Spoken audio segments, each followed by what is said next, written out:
शर्मा और आप देख रहे हैं यंग इंडिया। राजस्थान में अजमेर में इस बार बीजेपी के भागीरथ चौधरी और कांग्रेस के रिजू झुनझुनवाला के बीच मुकाबला है। राजस्थान की अजमेर सीट भी हॉट सीट मानी जा रही है और दोनों बड़े दल मुद्दों के आश्रय वोटरों को अपने पाले में करने की कोशिश में जुटे हुए हैं। लेकिन अजमेर के नौजवानों का मिजाज क्या है? वहां के युवा हर मुद्दे पर अपनी राय बेबाकी से रखते हैं। 2019 में उनकी नई सरकार से क्या उम्मीदें हैं? वो अपने सपने के भारत को कैसा देखना चाहते हैं? इन्हीं तमाम सवालों को लेकर सियासी नब्ज टटोलने यंग इंडिया की टीम अजमेर में युवाओं के बीच पहुंची। देखिए क्या कहता है अजमेर का नौजवान।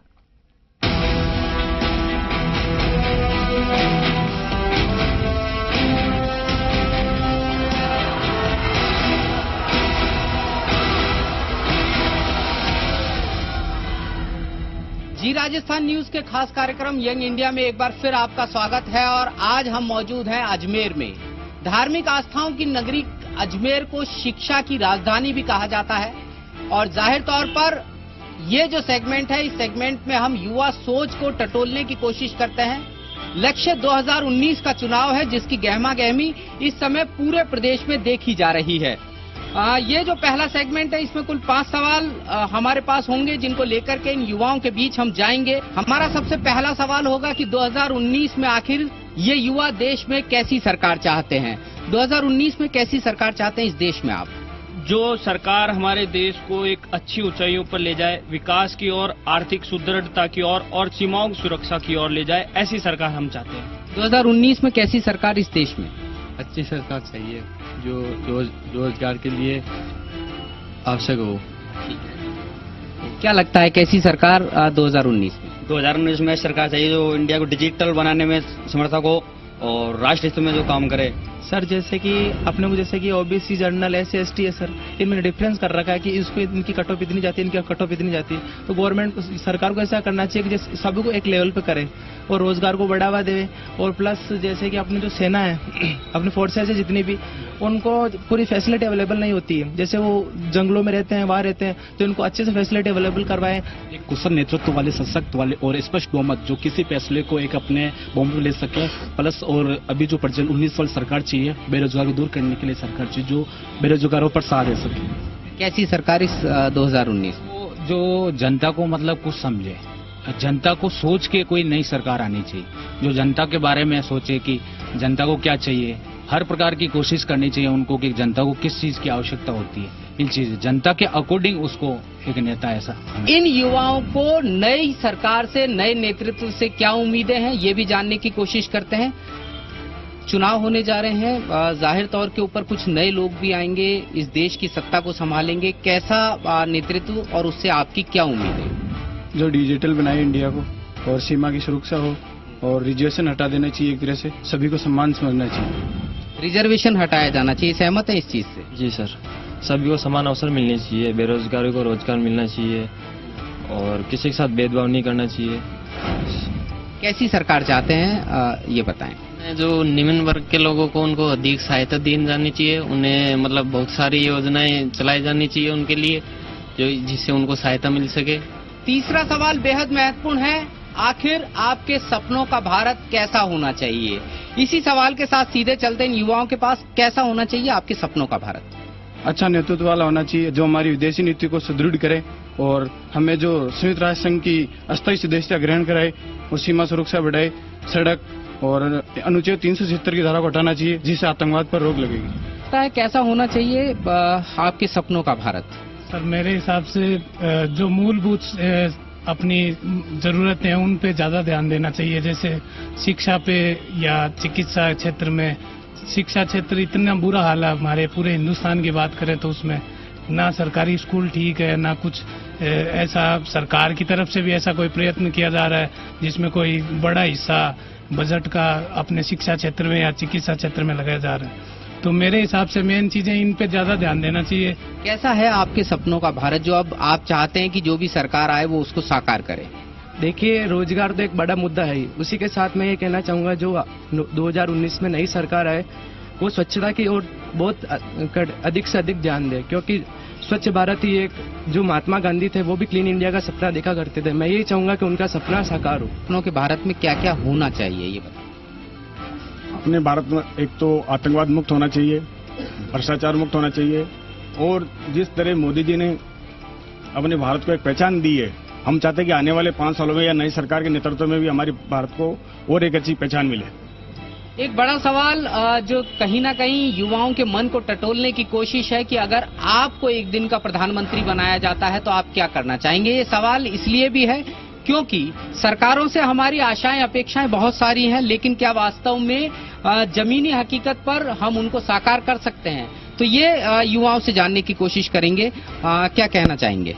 देखिए, एक बॉलीवुड में मूवी आई थी नायक अनिल कपूर की, उनमें एक दिन का सीएम बनाया गया था। उसमें काफी उन्होंने दृढ़तापूर्ण फैसले लिए थे, लेकिन हालात ऐसे होते हैं कि वास्तविकता में एक दिन में कई महत्वपूर्ण फैसले नहीं लिए जा सकते। लेकिन फिर भी मैं ये कल्पना करता हूं कि सर्वे भवन्तु सुखिनः, सर्वे सन्तु निरामया, सर्वे भद्राणि पश्यन्तु। जो हमारी प्राचीन भारतीय संस्कृति है कि सभी लोग सुखी हों, सभी लोग निरोगी हों, सभी को रोजगार मिले, एक सुशासन हमारे यहाँ स्थापित हो, ऐसा मेरा सपनों का भारत है। आपको अगर एक दिन का प्रधानमंत्री बनाते हैं, क्या करना चाहेंगे। अगर सबसे पहले तो एक दिन में जो बड़े फैसले नहीं ले सकते, फिर भी अगर ऐसा होता है तो सबसे पहले तो ये पॉलिटिक्स है जो शिक्षा के क्षेत्र में बिल्कुल नहीं चलनी चाहिए। जो हमारे देश के युवा डॉक्टर्स इंजीनियर जो बाहर जो यहाँ पे फैसिलिटी अच्छी नहीं मिल पा रही इंडिया में, जो अच्छे अच्छे डॉक्टर्स इंजीनियर साइंटिस्ट बाहर जाके काम कर रहे हैं, वो इंडिया में रहें और यहाँ काम करें, फैसिलिटी मिले और ये इंडिया फिर से आर्यव्रत फिर से विश्व में स्थान ग्रहण करे और फिर हमारे देश का झंडा फिर से पूरे विश्व में पहले की तरह लहरा। आखिर जो सांसद यहाँ पर रहे हैं जिन्होंने अजमेर लोकसभा क्षेत्र का प्रतिनिधित्व किया, क्या वो युवाओं की कसौटी पर खरे उतरे हैं। देखा जाए तो सांवरलाल जी का ज्यादातर समय स्वास्थ्य खराब रहा, तो इस वजह से वह भी कोई महत्वपूर्ण योजना यहाँ लागू नहीं कर पाए। उसके बाद रघु शर्मा जी आए तो वह सिर्फ केकड़ी तक ही सीमित रह गए। अजमेर में तो उनका भी कोई डेवलपमेंट कार्य नहीं देखा गया। इससे पहले सचिन पायलट जी के समय में जरूर कुछ योजनाओं पे यहाँ पे काम हुआ और उसके पहले राजा सिंह जी ने हमारे यहाँ पे कुछ काम किया था। तो निश्चित रूप से मिलीजुला हमारा असर रहा, लेकिन हमारे साथ एक दुर्भाग्यपूर्ण स्थिति रही कि केंद्र में जब भाजपा की सरकार रही तो हमारा सांसद कांग्रेस का आता है और केंद्र में जब कांग्रेस की सरकार आती है तो हमारा भाजपा, उल्टा रहा हमारा सांसद। सांसद के कार्यकाल से संतुष्ट रहे हैं भाजपा और कांग्रेस दोनों के सांसद इन 5 सालों में देखे हैं। दोनों के कार्यों से संतुष्ट नहीं, क्योंकि उनको टाइम मिला लेकिन वो भी बीमारी की वजह से कुछ कर नहीं पाए और इनको टाइम कम मिला, उसकी वजह से कुछ कर नहीं पाया। क्या लगता है सांसद आपके कसौटी के ऊपर खरा उतरा है। जो उम्मीद थी वो उम्मीदों खरे नहीं उतर पाए, क्योंकि कुछ टाइम बाद में सांवरलाल जाट साहब का निधन हो गया, फिर पुनः चुनाव हुआ, फिर रघु शर्मा बने, फिर विधानसभा चुनाव आ गए, फिर उन्हें जो भी ध्यान देना चाहिए था वो ध्यान दे नहीं पाए थे। और जो अगले सांसद बनेंगे उनसे उम्मीद करते हैं कि हमारी जो आशापूर्व कार्य है उन्हें पूरा करा जाए। तो ये वो 5 महत्वपूर्ण सवाल थे जिन पर युवाओं की राय को जानना बहुत जरूरी था। फिलहाल वक्त हो चला एक छोटे से ब्रेक का। ब्रेक के बाद फिर हाजिर होंगे और कुछ नए सवालों के साथ। इन्हीं युवाओं से ये चर्चा लगातार जारी रही। और देश में 5 साल में जो काम हुआ है अब वो उसको गति प्रदान करने का टाइम आया है। अगले 5 साल में गति तभी मिलेगी, जो भी काम बीजेपी ने किया है तो आगे उसको गति देंगे, बीजेपी दे पाएगी। घर में पिता का सम्मान होता है, उसी प्रकार देश में भी वो भी हमारे प्रधानमंत्री, तो उनका भी सम्मान होना चाहिए।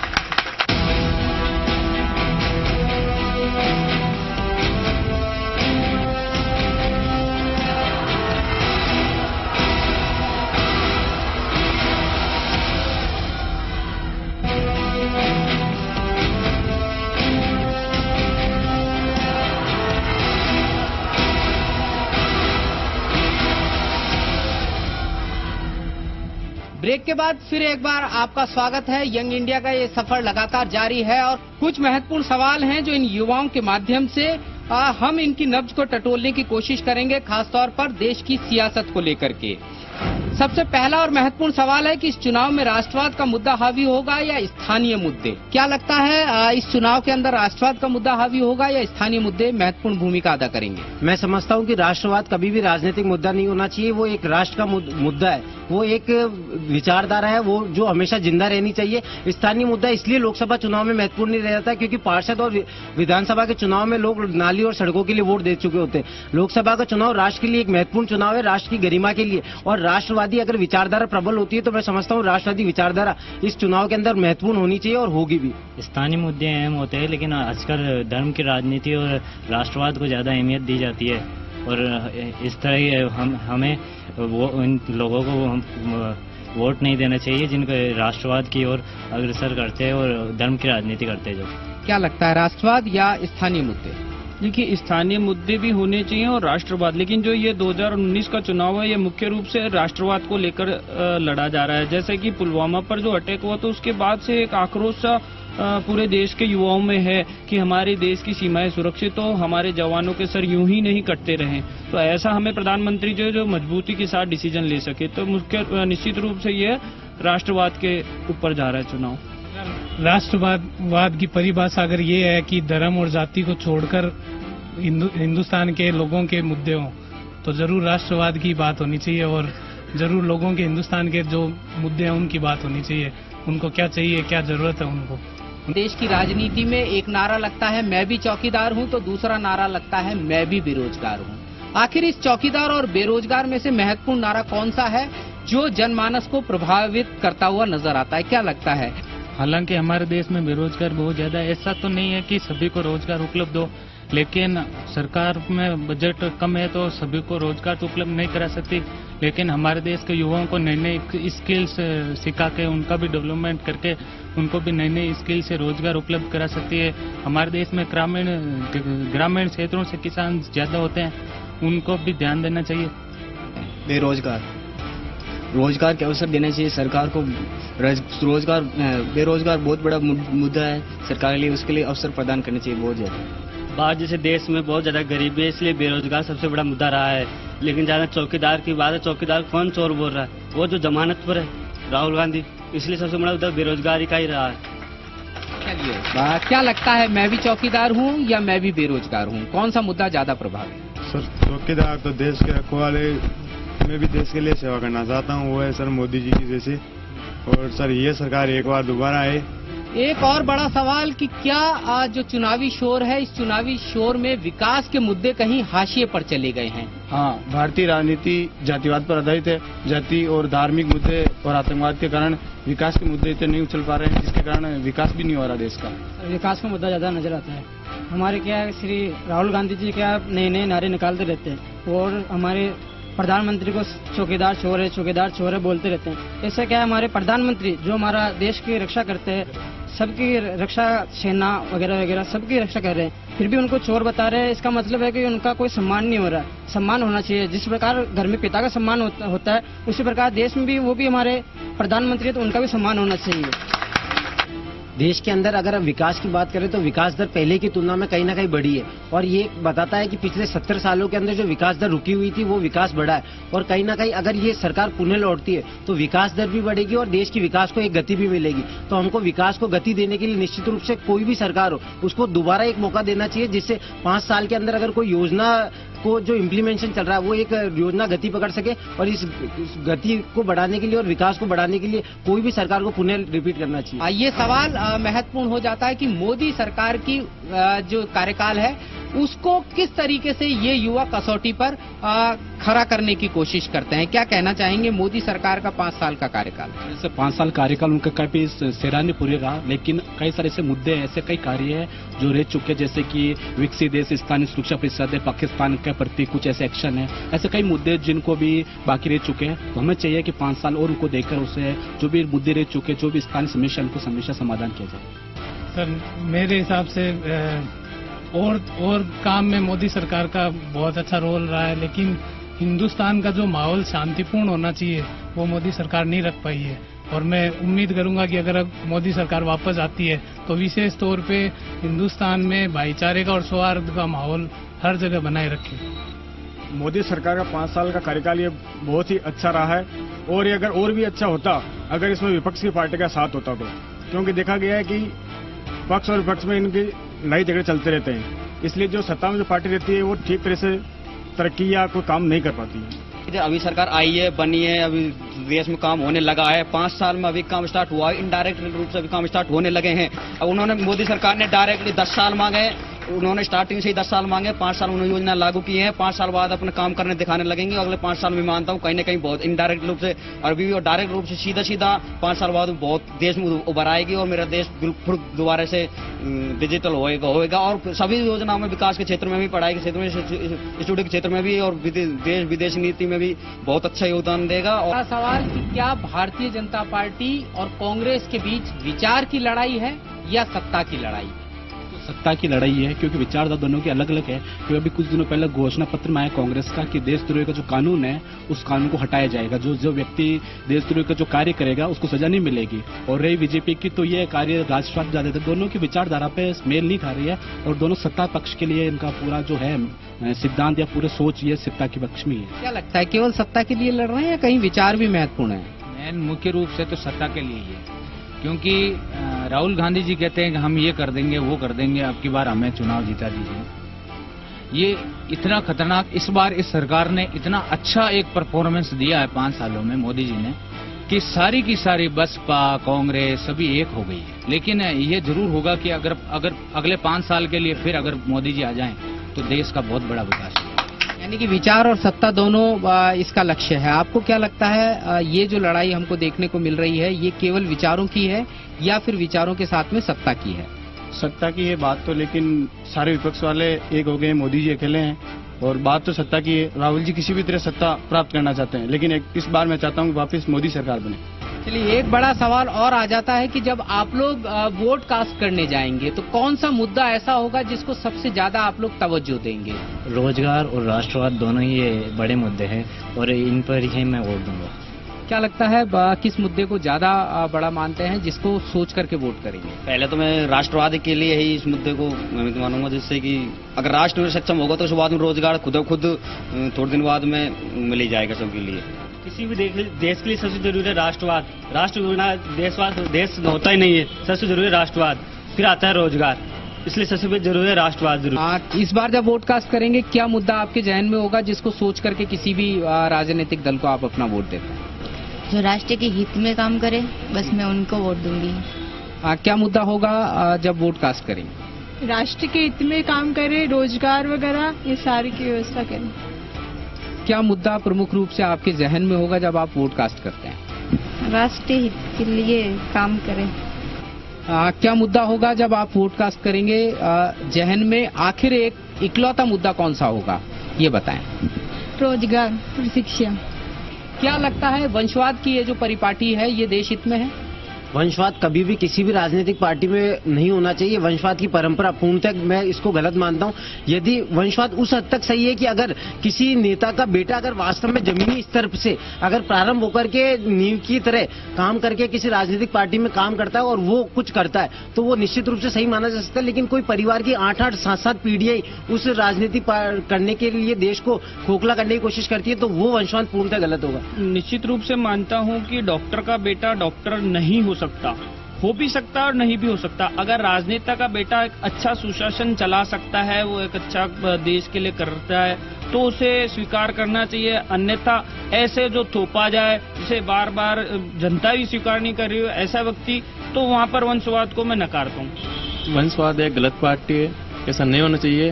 हर बार नए नए चेहरे को मौका मिलना चाहिए इसमें और वंश को हटा ही देना चाहिए। इसमें वंशवाद को हटा देना चाहिए, कहीं ना कहीं खतरनाक है। क्या लगता है वंशवाद गलत परिपाटी है, देश को नुकसान पहुंचा रही है? भारतीय राजनीति में वंशवाद बहुत ही गंदी बात है, इसके कारण देश को नुकसान है और कांग्रेस में तो ये सबसे ज्यादा है।